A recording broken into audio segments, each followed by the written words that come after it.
ఇప్పుడు మనం ఎప్పుడైనా రోడ్డు పంట పోతుంటే అప్పుడప్పుడు పిచ్చోళ్ళు కనబడతారు.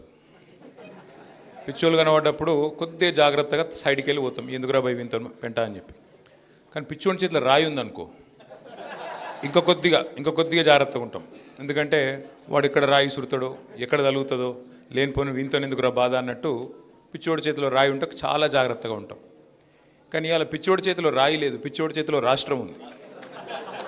నిజంగా చెప్తున్నా, నేను బాధగా చెప్తా ఉన్నా, ఒక పిచ్చోడి చేతిలో రాష్ట్రం ఉన్నది. ఎందుకంటున్నా అంటే ఈ మాట, ఎన్నికలకు ముందు అభయహస్తం పేరిట అడ్డమైన హామీలు ఇచ్చి నోటికొచ్చిన చెత్తవాగుడు వాగి ప్రతి వర్గాన్ని దగా చేసి, అసలు దాని పేరు అభయహస్తం మేనిఫెస్టో కాదు, అది ఈ శతాబ్దపు అతిపెద్ద మోసం. ఆ మేనిఫెస్టో ఒక్కొక్కరికి ఏది కావాలంటే అది, అందరికీ అన్నీ అని చెప్పి ఎన్నికల్లో గెలిచారు. విద్యార్థులకు ఏం చెప్పాడు?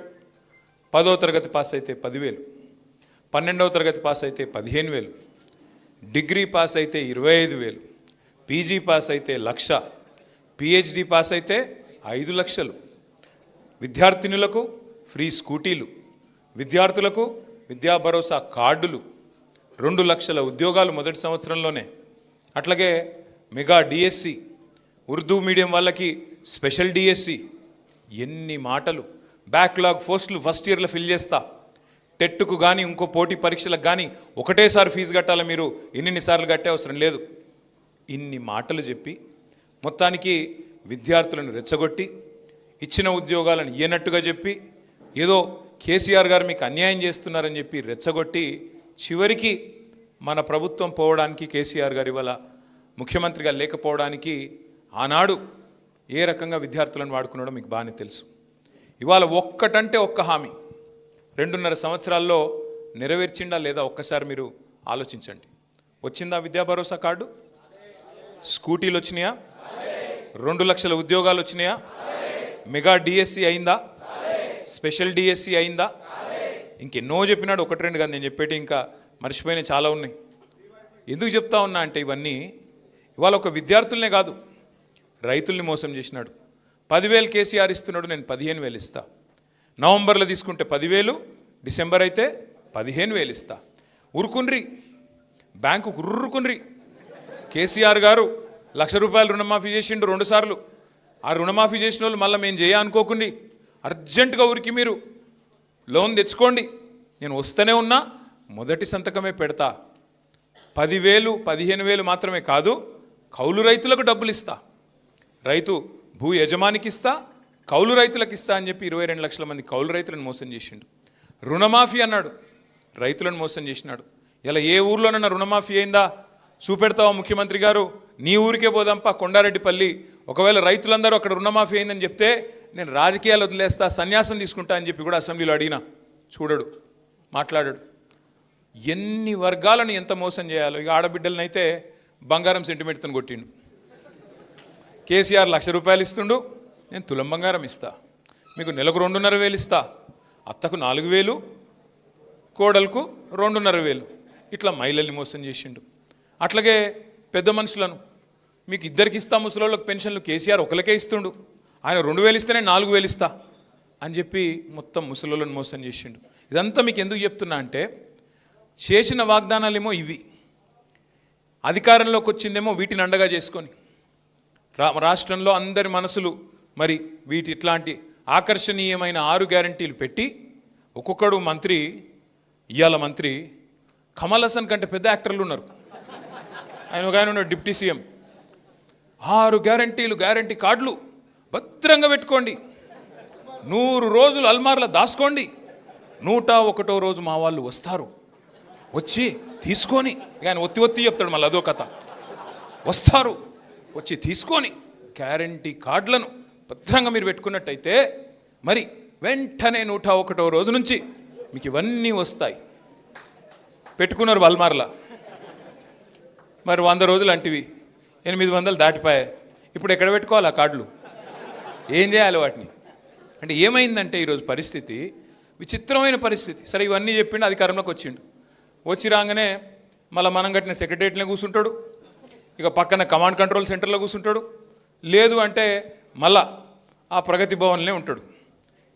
ఏందా మరి ఏం సంగతి మరి ఎప్పటి నుంచి 100 రోజులు అంటివి కదా ఏమాయంటే ఒకటే ఇక డైలాగ్, ఏం చేయాలి నేను ఇక్కడ లంకె బిందెలు ఉంటాయనుకొని వచ్చిన లేవు, ఏం చేయాలి ఏమనంటే సొంత రాష్ట్రాన్ని దివాలా తీసింది రాష్ట్రం, అప్పుల పాలైపోయింది, నన్ను కోస్తే కూడా పైస రాదంటాడు.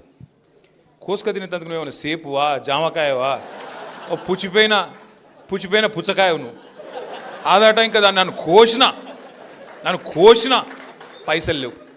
అయితే నీకు రిటైర్డ్ ఉద్యోగులకు పైసలు లేవు, ఉద్యోగులకు పిఆర్సీ ఇయ్యనికి పైసలు లేవు, స్టూడెంట్స్కి ఇయ్యనికి పైసలు లేవు, రైతులకు ఇయ్యనికి పైసలు లేవు, మహిళలకు 2,500 ఇయ్యనికి పైసలు లేవు, తులం బంగారం ఇయ్యనికి పైసలు లేవు, స్కూటీలు ఇయ్యనికి పైసలు లేవు, కొత్త రిక్రూట్మెంట్లు విలువనికి పైసలు లేవు, వేటికి లేవు. కానీ మూసీ కోసం మాత్రం 1,50,000 కోట్లు ఉన్నాయి. వెనకటికి ఎవడో చెప్పిండు, మింగ మెతుకులేదు కానీ మీసాలకు సంపెంగ నూనెనట. మింగనికి మెతుకులేదు, కోస్తే పైసలు రాదంటాడు. ఢిల్లీ పోతే నన్ను దొంగను చూసినట్టు చూస్తారు అంటాడు. మరి దొంగ తిరిగానే చూస్తారు కదా, అడ్డంగా దొరికిన దొంగవు నువ్వు, దొంగ లెక్కనే చూస్తారు. నువ్వు ముఖ్యమంత్రి అయితేంది ఏదైతేంది. ఇక మళ్ళీ మీదికెళ్ళి డైలాగులోటి మా అక్కని తిడతాడు, సార్ను తిడతాడు, కేసీఆర్ను. ఎట్లా అంటే ఈయన మాటలు వింటుంటే నాకు గమ్మత్ అనిపిస్తుంది. రేవంత్ రెడ్డి మాట్లాడితే ఏదైనా కొద్దిగా హైట్కి తగ్గ మాటలు మాట్లాడాలి. మరి ఓ మచ్చర్ పైల్వాన్ గాడు పెద్ద డైలాగులు ఉండేది 3 ఫీటు, మాట్లాడేదేమో 30 మార్క్ అని మాటలు. అరే హైట్కి తగ్గ డైలాగులు కొట్టాలి, కొద్దిగా చూసుకోవాలి. ఇప్పుడు ఎట్లుంటుందంటే నేను పోయి ఒక ఆడవాడు ఉంటాడు కదా, రాకో బీకో వాడు పెద్ద ఫైటర్, డ్వేన్ జాన్సన్ అని కూడా ఉంటాడు, చూసింటారు కదా మీరు ఆ WWEలో. వాని ముంగట పోయి నేను తొడగొట్టినా అనుకో చింతపండు గాను, ఈయన కూడా గంతే తెగ బలిసిన కోడి ఒకటి చికెన్ షాప్ ముంగట పోయి తొడగొట్టిందట. ఒక అట్లున్నది ఈయన కథ. అరే అర్థమే కాదు మాకు, ఊరి నీకు ఎన్నిటికీ పైసలు లేవంట, కానీ 1,50,000 కోట్లు మాత్రం మూసీలో ఉన్నాయంట. ఏమిటికి? ప్రజలు నీకు మూసీ కోసం ఓట్లేసిరా? ఓట్లేసిన నల్గొండ ప్రజలు కానీ, ఖమ్మం ప్రజలు కానీ, మహబూబ్ నగర్ ప్రజలు కానీ, వరంగల్ ప్రజలు కానీ, మొత్తంగా చూసినట్టయితే రాష్ట్రంలోని వివిధ వర్గాల ప్రజలు నీకు ఓట్లేసింది నువ్వు చెప్పిన 6 గ్యారంటీల కోసం, నువ్వు అభయహస్తం మేనిఫెస్టోలో ఇచ్చిన 420 హామీల కోసం. నువ్వు మూసీయే చేస్తా, ఇవన్నీ పక్కకు పండబెడతా అంటే నీకు ఓట్లేదురా? హైదరాబాద్ వాళ్ళు నమ్మలే, ఇక్కడ వాళ్ళు హుషారోళ్ళు నమ్మలే, ఈడంత లంగా ఉన్నాడు ఈడు నమ్మద్దని చెప్పి నమ్మలే. ఒక్క సీటు కూడా ఇలా. అందుకే హైదరాబాద్లో ఓఆర్ఆర్ లోపల ఒక్క సీటు కూడా రాలే కాంగ్రెస్ పార్టీకి. ఇక పాపం ఊర్లలో నమ్మిండ్రు, ఏమో అంటుండు కదా, కేసీఆర్ను 2 సార్లు చూసినాం కదా, ఒకసారి ఈయనను కూడా చూద్దాం, కాంగ్రెస్ కూడా చెప్తుంది కదా ఒకసారి చూద్దాం అన్నట్టు ఓట్లేసారు. ఇలా ఓట్లేసిన వాళ్ళే వాళ్ళ చెప్పులు తీసుకొని వాళ్ళు కొట్టుకుంటారు, టక్క కొట్టుకుంటారు. మీరు చూస్తున్నారు వీడియోలు, నేను చెప్తలే, చూడండి మీరు. కాంగ్రెస్ కార్యకర్తలు మాట్లాడుతున్నారు. నేను మన బట్టి విక్రమార్క గారి కొడుకు పెళ్ళి అయిండే, నేను పోయినా, ఆయన పిలిచిండు విక్రమార్క గారు, మర్యాదకు పిలిచిండు కాబట్టి ఇంట్లో శుభకార్యాలు ఉన్నాయి, ఎవరైనా చచ్చిపోయినా అక్కడ రాజకీయం ఏముంటుంది, పోతాం కదా, పోయినాం. పోతే మీరు నంబర్ నేను చెప్పేది, పోతా అని నాకే తెలియదు గంట ముందు దాకా. మేమందరం అక్క నేను అందరం నాగోల్లో ఉన్నాం. మేము పోయి కారు దిగి మళ్ళీ కారు ఎక్కే లోపల ఒక 15-20 నిమిషాలు పట్టింది పైకి పోయి మళ్ళీ వెనకకి రానికి. నేను ప్రామిస్ చెప్తా ఉన్నాను, నేను కూడా ఊహించలేదు. ఇక్కడ దిగి మళ్ళీ కారు దిగి వేదిక మీదకి పోయి కిందికి వచ్చే లోపల ఆడ ముఖ్యమంత్రి ఉన్నాడు, మంత్రులు ఉన్నారు, మొత్తం కాంగ్రెస్ నాయకులు ఉన్నారు. కనీసం ఒక 100-150 మంది కాంగ్రెస్ కార్యకర్తలు చేతిలో చేసి అన్న వస్తున్నది మీ గవర్నమెంటే, అన్న వచ్చేది మీ గవర్నమెంటే,